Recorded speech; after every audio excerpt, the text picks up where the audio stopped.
The Maroon White Pod brought to you by Citylink. For bookings, timetables, updates and any other information, head to citylink.ie. Hi everyone, welcome back to the Maroon and White Pod. I'm Aoife Sheehan. And I'm Martina Harkin, and it's been a while, my friend. It has, yeah. And you're looking well. What happened to you? I got an elbow into the head. I won't even ask. No, don't. It's sport related, no doubt. Oh, no doubt. Yeah. Or I hadn't the dinner ready, one of the two. No. One of the two. Very exciting weekend ahead with Galway and Cork in the All-Ireland Senior Camogie Final. Let's not forget a double with Cork. There'll be a sea of red and white. There will be a sea of red and white. Yeah, but I'm hoping now that everyone just kind of goes up and supports. Exactly, and the junior final, nice to see Laois in it. Yeah, and Tipperary. They're very good now, and like Laois, because the club, like Kerry in the intermediate, very lost out now and tight knit. Yeah, just because they've the one or two clubs in it, you know. Yeah. And we are very, very excited to have with us a former Limerick camogie player in the name of Aoife Sheehan. And Aoife, you might talk a little bit about her. As sure Aoife sound as well, was lucky enough to go to college with her and win a couple of All-Irelands. Ashbourne's with Aoife, great player, Granite Ballingarry club, and has 2 All-Irelands. Yeah. She actually wasn't on the panel at that time. She was too young when you in 96, when Pearson's came so through. It mightn't be too sore. But I remember Vera, don't worry. Oh, geez, Vera was unreal. She was a tough nut. Yeah. So Aoife, you're very welcome, and we are so delighted to have you this morning. I know you have a busy schedule on the Maroon and White Pod. How are you doing? Good. How are you? Delighted to be here, girls, talking to you. Yeah, looking forward to the weekend. Sure, look, it'll be a good game, I think. Like for Cork are overwhelming favourites. Like it's gas, isn't it? You know, they're going in, I suppose, with the campaign that they had in the championship, and then for Galway, like the quality that they have, the players that they have, like, and going in as underdogs, sure, that's lovely, you know, because they have a few, I suppose, new players on the team. It's a bit new look. I've heard them described as being in transition as well, which the quality they have is probably a bit of a mad thing to say, but you know, I think it's a nice one as well for Galway to go in under the radar, isn't it? Absolutely, yeah. And I suppose everyone knows Cork, I suppose, so well, and they've built themselves up so well in this championship that I suppose they are going in as favourites, and rightly so. They've had a wonderful campaign in the group games. Like, you think about the group stage of Galway, they bet them 12 points. Yeah, and that was really uncharacteristic though of Galway. Now, I don't know, I'm not privy to the ins and outs of what their training was like. I think they were on the road maybe a little bit leading up to it, but they definitely weren't themselves. But the only concerning thing, like from watching Galway this year, I find, is that they're not scoring at will. Like, even they went, was it 20 minutes in the second half the last day without a score? And I mean, like, Tipperary, like, let them away with that. You know, they didn't punish them on the score. They had a few wides at a crucial time. I think that if they went 4 points ahead, Galway might have found it more difficult to come back. But, you know, they're going to have to score or find the scores a little bit more, I think. And like with the Cork run, like, it's mad. I think the only team that came within like 9 points of them, or within single digits, was Wexford in the first day out. After that, it was 12 points against Galway. Then it was nearly plus 20 against everyone else. Like, which, yeah, exactly. 4-17 or something they scored against Dublin for finishing in the semi-final. Like, it was 20 points. Massive scores. And as you said, Galway are finding it very hard to score at will or on the run. And I think tactically, that would be something that Galway, I'm sure, in the last 2 weeks building up to this final, will have obviously worked on. You know, I suppose in one way, if I'm looking at the defeats that other teams have suffered to Cork on the way, it'll probably be of no benefit either to Cork going in. At least, I don't think so. Especially the semi-final. I mean, at least Galway were battled hard. They had to. In the last two, they had to find something to see them through in the latter stages of all their championship games so far. Yeah, and like, I do think though, I do think, especially in the last few matches, like you said, Cork haven't had much of a. I think it's Galway are absolutely better off going in as underdogs. Like, nobody is really giving them a chance, but I think they keep forgetting how the quality of players Galway have. They literally didn't start off well in the championship. They've played 7 matches. They've won 5, lost 1 and drew 1. So they've slowly been getting better because they had a few injuries. Aoife Dunhu was out for a little while. She missed a lot of the championship. Yeah, Hannafy was out for a while. You know, and they've come back and they've slowly, obviously, Niamh Mallon has injected a little bit of, like, I think they can thank Niamh Mallon at the minute now for getting them back into the championship, you know. But if Niamh Mallon is marked tightly the next day, and which she was against Tipperary. you know, they have to look at other options, you know. So who Yeah, knows?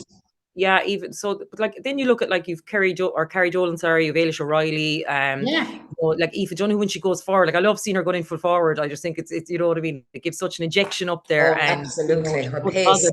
Yeah, pace, and she goes for it, which is brilliant. She'll get a score. She'll go for goal even, which is what you want from your forwards. You know when you're in there. And in saying that, then have Cork forwards come up against a defence like the Galway team then either yet this year, you'd wonder, you know. So Yeah. like Derval Higgins is playing excellent. She was excellent again the last year. She was brilliant against Waterford. When they needed people to stand up, she really stood up against Waterford in that game, I found anyway, in the quarterfinal. You know, Anya Keane as well, I think is probably better off maybe midfield where she can kind of move a little bit more as well. Maybe physically she's strong and she may match up there with Aisling Thompson. Freer, a little bit freedom. I think and I think the Cork half back line, Aoife, are the launch and pad. They are really the foundation of this Cork team. The two Lauras and Hannah Looney, and they have been the inform, I suppose, defence line throughout this championship. So matchups, they certainly will push it to the Galway half forward line. You think about Laura, I think it's Laura McCarthy or Laura Hayes. She has scored at least 1-2 points nearly in every group game this year from the backs, number 7, and she's tenacious and she's physical, and I think that'll be a serious matchup between herself and Carrie Dolan. Yeah, the one thing for Galway, they can't afford to drop off. So if you're talking about bringing back a +1, like I just think it's a waste. I think they have to push up. They have to go kind of player on player. 15, yeah. And you know, and especially like Laura Tracy loves sitting in the pocket. She loves kind of dictating things. And you know, if she's Aisling Thompson in front for Aoife Healy in front for at midfield, they'll just burst forward, pass it off to like the McCarthy as well in the half forward line. Sorry, and you know then it's they're building their attack and they've an overlap and they're very difficult to stop then. So it's just really like and tactically I suppose they'll be looking at it, but I think they really need to push up and go for it. And that was probably a failing in Tipperary that I felt from watching it, that if had they pushed up a little bit more on Galway, like that they might have got better joy. You know, I just thought it was. I feel they lost the game as opposed to Galway winning it, if you know what I mean, themselves. I think they took the eye off the ball in the last few minutes. But fair play to Galway, because Galway kept going. Yeah, that was the bit of experience. They stayed going. And Orla McGrath coming on, I thought was excellent as well. As in, she came on, she passed the ball over. Was it Aoife she saw over? That's right, Aoife coming through, got the point, and then Carrie went ahead. Yeah. And they'll need everyone. I mean, it'll be a 20-player game as well. I think if they are to get over the line, if Galway are to do it, you know, they'll have to. But their big guns will have to fire. So, you know, you'll be looking at those leaders. They have to step up and I suppose produce it if they're to have a chance, I think, of beating Cork. And I think one thing about this particular Galway team, while they have the little bit of youth as well as experience, all teams this year, I suppose, in the championship haven't really finished them off early. Galway, you know, Tipperary had a chance. They didn't turn the screw on them. Galway crept back into the game. And again, that little bit of experience, Aoife Donoghue getting the point and Carrie making up, I suppose, for the point that she missed in the league final, saw Galway through. So I think Galway need a good start on Sunday. If Cork are going to win this game, personally, I think if Cork go ahead 6, 7, 8 points, they'll see it through. But if Galway can keep in touch or get that good start, I definitely can see Galway seeing this through. So I think the good start for Galway and getting enough ball into the likes of Niamh Mallon, Aoife O'Reilly, possibly whoever starts there. You know, we're unsure because I don't think there'll be any changes. Like why change unless there's injuries? And I hear there isn't. You know, there's a good bit of health in there. And I think Niamh McPeak, she's new. She stepped up from the intermediate team of late. She is an informed forward, and I thought she did very well against Tipperary. So if Galway can get that good start, I think that, you know yourself, anything can happen on a final, and especially in Croke Park.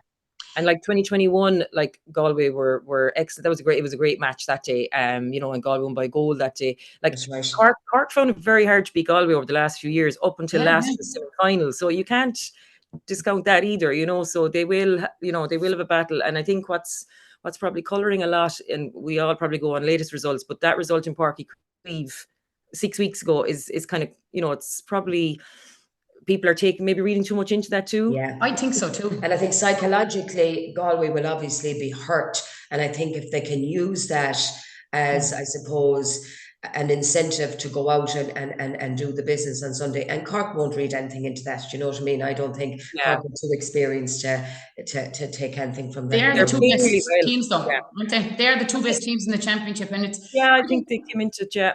Yeah, it's a bit scary though with the results. Sometimes it's kind of frustrating with camogie because the championship literally doesn't start until nearly the All-Ireland final. It's kind of anybody could be in it at any time. Do you know, like Waterford in the All-Ireland final last year, knocked out fairly early this year. Do you know, you just don't know with camogie. So like people keep going on and on about how massive favourites Cork are.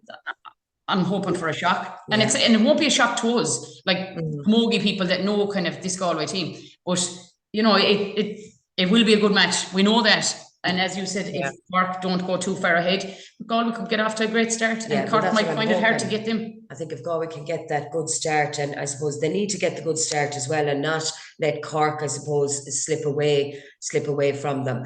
Speaking of battles, I know there's going to be many battles, Aoife. Where do you see, you know, the game has gone so evolved now, it's all tactics, and it's not a case of preparing from January and going out to play and doing the best you can. It's all tactics, it's all systems, it's all processes. Where do you think the matchups will be on Sunday, especially in the backs?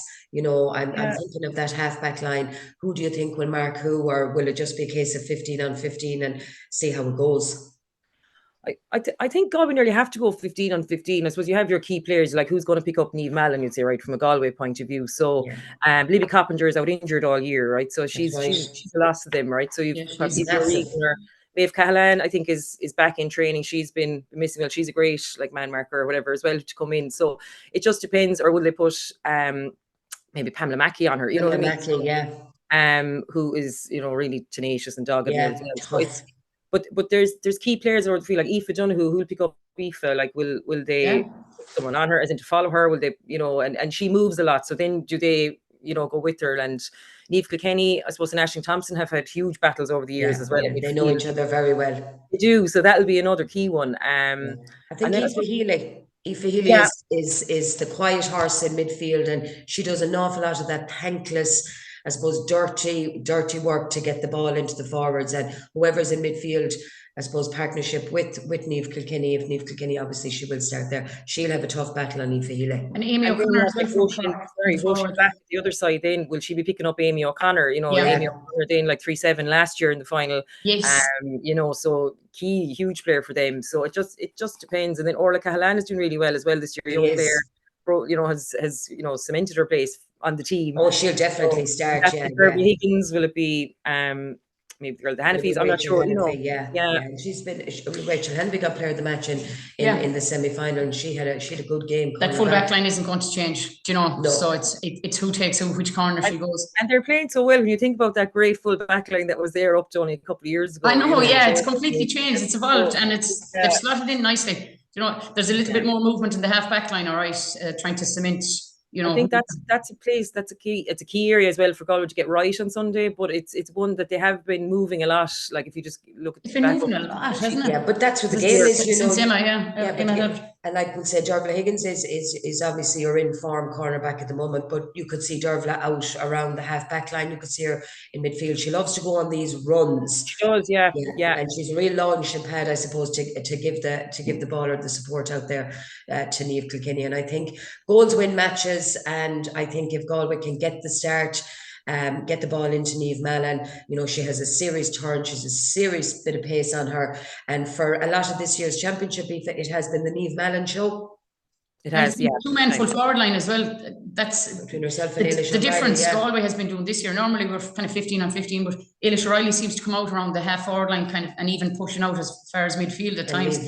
So it's to leave the space, but Cork will have that obviously noted, you know, straight away. So it's fairly well matched. Like it is going to be fairly well matched, but when you go through both teams, it is like, you know, when you can make a case then for like either player to get on top nearly in most positions, you know, so hopefully it'll be a good game and that it won't kind of go down the and Liz Dempsey reffing it then as well, you know, nice for her to get the final, you know. And she let it go anyway. She let it go, exactly. And you know what, that is the only way is to let it go. But I think both sides have a blend of youth and experience. Galway, this will be their third time playing in Croke Park this year between the league final and the quarter final. So, you know, especially for their younger players, that is a good factor when you think of it. Like Cork. Have Cork played there this year? I don't think they have. I don't think so. No, since last year. Since last year, yeah. And I was listening to Carl Murray. Yeah, I was listening to Carl Murray there during the week, Aoife, and he was saying that 3 times being in Croke Park will stand to the youth. And look, there's enough experience there in the panel that it takes 18, 19 girls anymore, as we know the game has evolved to win the game. So hopefully, from a Galway perspective, we'll be roaring for the maroon and white, and I suppose may the best team win. We can't let you go, Aoife, without chatting about our under 16s, and I'm sure you're still celebrating down there in Limerick. And not taking from the game, I thought it was a fantastic game of camogie. We have our reservations about the ref, but look, we're not sore losers. But we do not. We're over it. We're totally over it. But I think from a neutral perspective, if someone was on or sitting on the seat in Nolan Park there a draw would have been the fairest. But they would have seen, was that an under 16 game? It was a serious, physical, hard battle game of tactics, really. Yeah, and it's huge for Limerick to compete, first of all, at that level, we'll say, winning an A grade, like the belief that they'll get from that, and hopefully they'll all move on and move up to the minor grade and just keep it going. But it was such a brilliant match. We heard from Granda Ballingar and Aoife Marcy, she was cornerback, she was great, but the talent was unreal, I thought, on both sides. And just the defending, the blocks, the tackling, and the scores. I know it was low scoring, but it was it's funny now. Like, I find now, even watching matches, that you'd be kind of wondering, what's that free for? And you'd feel the game, but you're kind of going, So it's definitely changed. It's changed in the last year, I think, definitely, that refs are really letting it go. Maybe it's the influence of hurling or something, but no, that was a brilliant win for Limerick, and just huge belief-wise, I think, for those players. Like, they were excellent, and they put a lot of work in as well, so fair play to them, that they got over the line more than your own girls did, I'm sure. But no, just for a bit of belief in Limerick, it's great. They're delighted. Exactly. And it's great for camogie in general that a new name, there was a new name on the cup. Like, if you think about it, Galway and Limerick had losses to Cork and Kilkenny in the group games in the under 16, and it was a draw for themselves in the group stage, and to think that they ended up being in an All-Ireland final. So that's testament to both management and for all the hard work. It was like an underdog final. It was great that there was no pressure, and obviously we had played them only, was it 2 or 3 weeks before, and it was a draw in Ballinasloe. Great championship though, isn't it? They've so many games. It's so much, and it's great. Exactly. But look, listen, we know you're busy, and we appreciate, Aoife, you taking the time out, and no doubt you'll give us a big shout out when you're up there with John Milan. Are you up there on Sunday, Aoife? Of course she is. I am. I'm doing commentary on the junior game, actually, first of all. Okay, so that'll be neat, and again, that'll be best wishes to all teams that are playing in. It'll be a long day, but a good day, hopefully. Exactly. And Aoife, fair play to you for everything you're doing, and keep going. For the promotion of camogie. Exactly, for the promotion of camogie. I suppose that's why we're here as well. And keep it going, and we love listening to you, and we love listening to the excitement. I'd say you have great banter up there, and you really bounce off each other when you're good crack. That's what it's all about. Thanks for everything, Aoife. Best wishes, and we will chat again. Mind yourself. Bye. Take care. See you. Bye, Aoife. Thanks a million. Bye. Well, now, wasn't that fantastic? She's sound as well. But a great player who came from great stock. She's very, very honest in her kind of analysis of camogie as well, and she's doing great work there. She says it as it is. I don't know what you've done to this, Aoife, but we're all blurbed. Oh, we are blurbed. Look what I mean.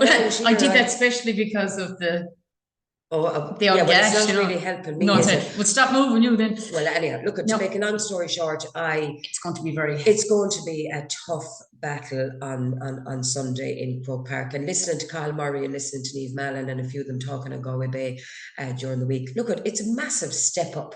It is. Yeah, it's a massive step up. But look, they're well used to it. They're well capable, but they will have to start from the very beginning. But Galway aren't going to fear. Like I keep saying, they're not going to fear Cork at all. And I think if Anthem tactically, they may have got it right. I think so too. They've again progressively been getting better. They didn't start off too well in the championship, and now that they're where they want to be. And look, it's going to be a great match. And the best to look to Cahill and the management and all the management girls and the girls on Sunday. And we wish you the best of luck. And hopefully we'll be here again next week chatting if Aoife would blurb me out. Unfortunately, we have ran out of time, busy schedules. I want to wish Galway the very best of luck in Croke Park, both management and players, and hopefully we'll have O'Duffy coming back through the Shannon on Monday. So it's goodbye from me, my friend. And goodbye from me. Talk to you soon. Take care. Bye.